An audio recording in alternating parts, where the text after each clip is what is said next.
તમારે નક્કી કરવાનું છે કે તમારે પોટલીમાં વેચવાનું છે કે આપણા બાળકો માટે, શિક્ષણ માટે અથવા આપણે આવનારી પેઢી માટે, જંગલના રક્ષણ માટે, આપણા અધિકારો માટે વોટ આપવાનો છે. કોઈ પણ પાર્ટી પક્ષનો માણસ હોય, કોઈ પણ નેતા હોય, જે સમાજની વાત કરશે, ભીલ પ્રદેશની વાત કરશે, યુવાનો અને સમાજ એની પડકે ઉભો રહેશે. કોઈ પાર્ટીની ગુલામી નહીં કરવી પડે. અત્યારે ભયંકર પ્રકારનું શોષણ ચાલી રહ્યું છે, કારણ કે આપણે મૂળભૂત સંસ્કૃતિને ભૂલી ગયા છીએ. અત્યારે આપણો યુવાન ક્યાં જાય છે? પગપાળા જાય છે. ક્યાં જાય છે મિત્રો? પગપાળા જાય છે. એને વિજ્ઞાનની જરૂર છે, એને વૈજ્ઞાનિક દ્રષ્ટિકોણની જરૂર છે, એને કલમની જરૂર છે, એને કોમ્પ્યુટરની જરૂર છે. પણ આજનો યુવાન અને સમાજ એ પગપાળા જાય છે,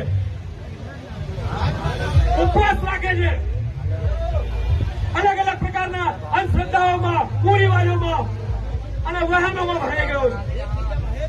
આપણી મૂળભૂત સંસ્કૃતિને ઓળખીએ, આપણા આદિવાસી ધર્મને ઓળખીએ.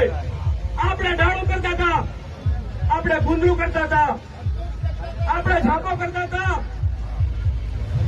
આપણે લેવો જ કરતા હતા, આપણે ભરાડી કરતા હતા. આ મૂળભૂત સંસ્કૃતિ છે આદિવાસીની, અને આ જ આદિવાસી ધર્મ છે. એને જ્યાં સુધી વળગી રહેશું, એને જ્યાં સુધી અપનાવીશું, ત્યાં સુધી આપણું અસ્તિત્વ રહેશે. કારણ કે સંસ્કૃતિ વગરનો આદિવાસી આદિવાસી નથી. જે દિવસે આપણી સંસ્કૃતિ ખલાસ થઈ ગઈ, તે દિવસે આદિવાસી મટી જશે.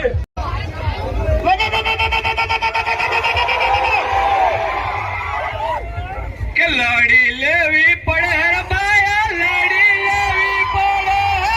આ પડાકવાળી લડી લેવી પડે.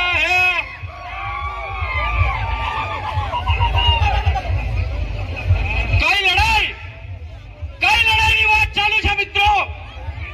કેમ સંગઠિત થયા છે આપણે આજે? એ તમારા મનમાં અહીંયાથી સવાલ